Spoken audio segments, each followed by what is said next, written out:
Welcome back to episode 19 of Where Rovers Walk. Is there a title charge on at Ewood Park? We're talking about the latest win over Hull City and the brilliance of Owen Beck. Also reviewing set pieces and who are the best fans to visit Lancashire this season. We've got Mark, Harry and Jason with us. Tom is absent due to illness in his family. Wish him all the very best. Mark, we're reviewing the whole game. We're recording this, of course, before the midweek fixtures. Before we do that, though, please press subscribe down below. This channel is growing thick and fast, and thank you very much to you. We'd love to get more subscribers and more comments and thoughts, so thank you for helping us.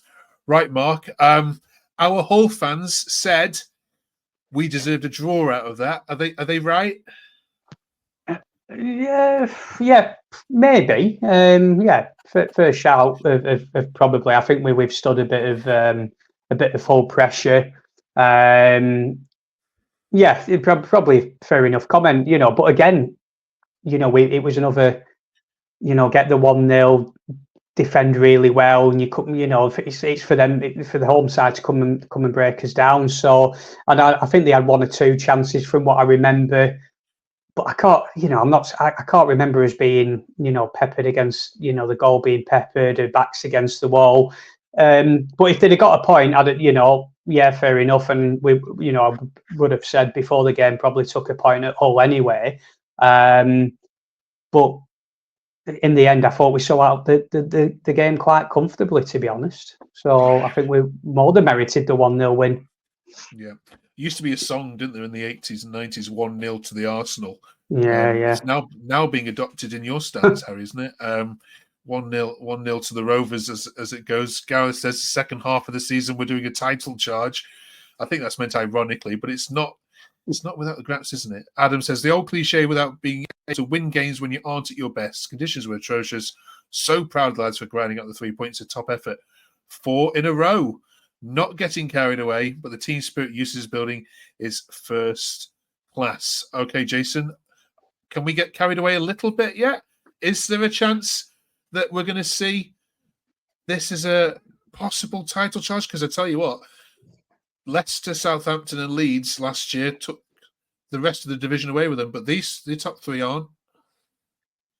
No, there's no runaways this year. I think it is a lot closer. Title charge, I don't think so. I think playoff charge, definitely.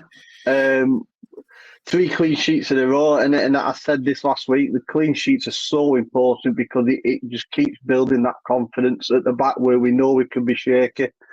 I think at the weekend, I've had a few chances. Gay had the best chance for me. He nearly put it in the bottom corner for him. He thought the best chance I've had. But no, I actually think we're going to be in and around that top 10, top 6 this year.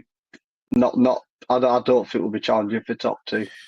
No, we want to have a Blackburn who was starved of success for too long here, don't we? Even those neutrals. And of course, you've got the old Barclays fans that are desperate to see Blackburn and Bolton back in the Premier League. We don't want Brentford and Fulham in the Premier League. We need Rovers back in there. Genuinely, seriously, we don't. All right, Harry, tough question for you here. Would you like the season to end now? Well, just because I don't think that we would be in the playoffs come the end of the season, I would say yes, but I would not want to play them in the playoffs. That'd be a horrible two. I certainly wouldn't want to be policing it. I mean that is a great playoff situation, isn't it? Burnley, Blackburn, Sunderland, Middlesbrough. But you, Mark, I mean, that's why I say it's a hard question. How is it the nail on the head there? Because you'd want to finish 6th, but you wouldn't want to play. You wouldn't want a 2-legged tie against that lot, would you? No, just even thinking about me, I'm sweating just thinking about it, to be honest. I mean, I was looking at when I was looking at the league table over the weekend, and I looked at that, and like you said, you think how good would that be if the league table did finish like that? Now there would be 2 absolutely fantastic ties over 2 legs. But I'd take that if we were to finish 6th and we ended up with them getting them at Ewood first at home, getting a good lead to take to their place. Thinking about it, I think actually I might take that. But yeah, no, I think I can't see it happening personally. But if it was to finish now, and would I take that? Yeah, definitely, yeah. I mean, you guys have been really calm about this, but let's imagine for a second that the Portsmouth thing have gone ahead and you had beaten them. All right, you would only be 4 or 5 points off second place. Does that not excite you slightly? We've been here before, Mark. We've been there. We were knocking around that top two for many, many months. And we didn't even finish it playoffs. So it's. All right, okay. How long have you known a Blackburn fan? You must know the Blackburn fan long enough to know that. We just know why this happened. Not going to budge you on that one. Okay, let's shift gears a second then. 700 consecutive league games where Rovers are featured an academy player within the squad. So, I mean, that is not always obviously got on the pitch, but that is certainly noble and impressive. And that's one of the reasons, Harry, I think why players like Owen Beck are happy to come to Rovers and why teams are happy to send players like Owen Beck, because they'll know that they'll get chances, especially in this Eustace side. Just how good was he up at Hull? Yeah, he was outstanding. He was probably man of the match for me, and he's been outstanding all season. Really, he got really thrown into the deep end, making his debut in the derby. Sort of, the pressure can get to a young lad in a game like that, but he dealt with it really well, and he's taken that in his stride ever since. He's always been he's never really been less than a 7, 8 out of 10, and some of the performances his first touch is class. He can carry a ball really well. He's got a great range of pass, and he can defend as well. Made a great block to stop them from scoring in the first half. Yeah, that's it. And he's done that a couple of times. And so have the rest of the lads. They throw their bodies on the line and really defend with all their might. But yeah, he's been a real standout, and it shows that we've got a really quality left back in Harry Pickering, who's another sort of gives you a solid 7 out of 10 most games, and he's not being able to get a sniff if Beck's fit, because he's been really solid. He's probably been one of the best left backs in the league this season. I think we go along with that. I mean, I'll show that picture again because you just highlight, don't you? I know it's towards the dying embers of the game, but just look at the numbers of blue and white shirts that Eustace has got when you are defending. I mean, it's I want to mark, are the fitness levels at Blackburn something on a different level this year compared to JDT's year? Because other rival fans have commented, just Blackburn just don't seem like they ever want to give up in games. You don't seem to get tired. You're running to the 90th minute, and defensively you can cover some grass. Yeah, 100%. I think the rest of the lads will agree, but 100% with that, I think, isn't it? I think under JDT, I haven't got the stats with me, but how many times did we concede late goals last season, and going back to this time last year around the Christmas period? I think the fitness levels just weren't there, but I think Eustace has got us fit. I think he's got the level of commitment and desire up to maximum. I think the whole lot of it's just brilliant tonight. Okay. Which is even more impressive for me, considering that this team is not a team that keep the ball. Like the JDT's Blackburn, we were having over 50% possession most games. We averaged probably about 34% possession most games, but we're still finding a way to win. So they really dig deep, because we're not dictating play in these games, but we really dig deep until the end. And like Mark just said, last season there were loads of games that we would throw goals away in the last minute, and we've not been doing that so far. Definitely. So really positive. All right, Jason, we need to send a message then to Venky's now. These two tweets kind of summed it up. Cal said, if you don't back him in January, he's going to jump ship if he gets the chance. Another tweet here says, feeling at the club this man has created, despite all the issues going on upstairs, is outstanding. We've been in similar positions the last few years and have always fallen off after Christmas because the manager hasn't been backed. Back him in January, give him the best chance. I think Harry needs to learn how to spell the word because there, but other than that, it's a noble tweet. Are you running out of characters? Jason, send a message to the Venkies for us now if they're watching. Thanks for your support through tough times. That'd be the first thing I'd say, because without them, God only knows where we'd be right now. I think the summer's proven, while I think Eustace was backed in the summer, not with loads of amounts of money, but with enough money to do the job he's doing right now.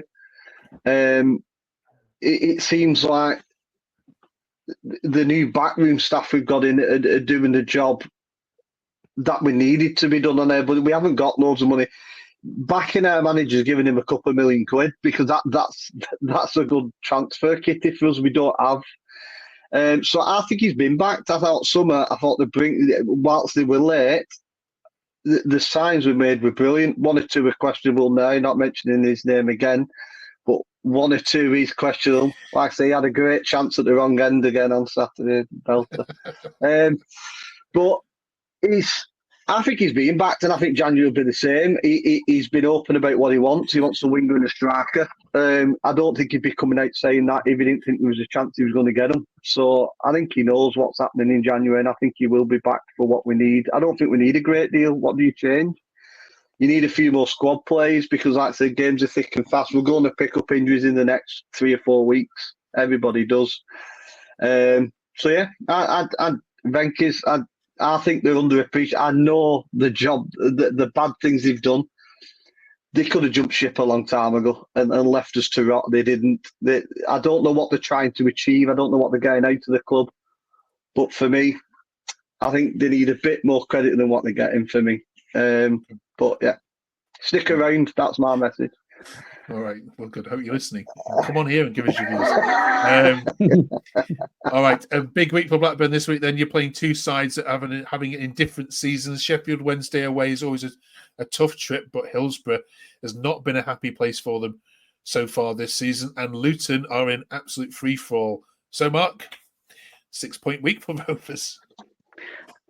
Again, I don't want to get too carried away, but yeah, looking at the fixtures ahead, I am feeling slightly confident. I think the Sheffield Wednesday away game, I do think that will be a difficult game. I think similar to the Hull game on Saturday, I think we're going to have to go there and try and really grind out a result. But again, I'd take a point there. And Luton, yeah, like you said, in free fall, I think they've conceded, if memory serves me right, 11 goals in the last 3 away games. Yeah. So you're thinking, what a chance, what a game to have, a week before Christmas, a week or so before Christmas. We could really, really be putting ourselves in a really good position come the Christmas festive period. And so yeah, I don't want to get too carried away, but certainly games, looking at them, you're thinking, there's definitely more points to be collected here, definitely. Okay. We're talking about set pieces this week because the whole of football is talking about set pieces with what Arsenal are doing. Harry Blackburn used to be, of course, under Sam Allardyce, the set piece kings of the Premier League. Not so much now. If we look at the set piece league table this season, only 4 set pieces in comparison to others. You sit 15th in this particular one with 1 penalty, of course, to your name as well. What is it with set pieces in this Blackburn side where we're not perhaps seeing as more as we might expect? I don't know. We've been a bit rubbish from corners for a few years now, to be honest, and it kind of bewilders me because it's not like we've got a particularly small side. We've got a big pair of centre halves, and when we've got a few taller forward players, if you've got players like Gay on the pitch. So I don't know. It really baffles me. Obviously, set pieces aren't easy. There's something you've got to work on. The different there's so many different ways that teams approach set pieces now, and defending set pieces is such a big part of the training teams do during the week. So I don't know what it is, but yeah, I mean, if we could chip in with a few more goals from the centre halves, getting their head on the ball from the set piece, then that could make the real difference between us being in the playoffs or not in the playoffs come the end of the season. Okay. Jason, Norwich, we've been speaking to this week, want to sack their set piece coach because they are bottom of that table, or near the bottom of the table, as you've seen, and he isn't doing the business. They stole him from Brighton. Is it? It might be me, but I come to you as an older statesman a little bit here. Have we just gone a bit too nonsensical, this idea that we now have set piece coaches and we're actually stealing them from clubs and we're actually coming onto Sky and giving interviews and so on? Is this a bit farcical? I think in modern day football, backroom staff are very, very important. Managers bringing in psychologists and all sorts, and hypnotists, I believe, have been in clubs. But this I think a set piece course is a necessity these days. I think having it there on there, we've been poor for a long, long time.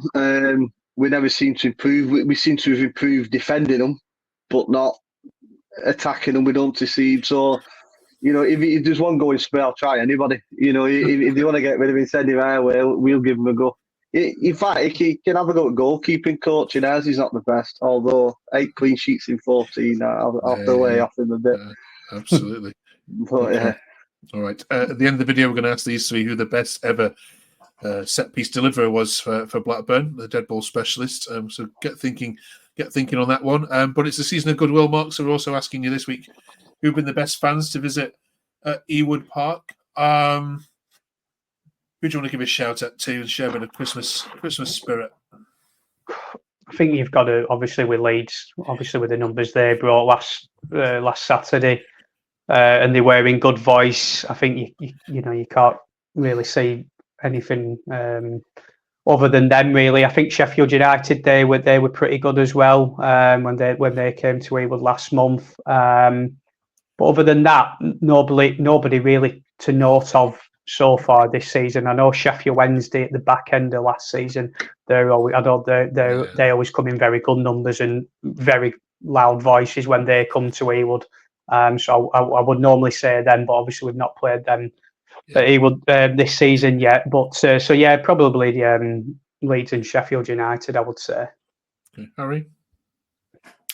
Yeah, it's boring, but it probably is Leeds.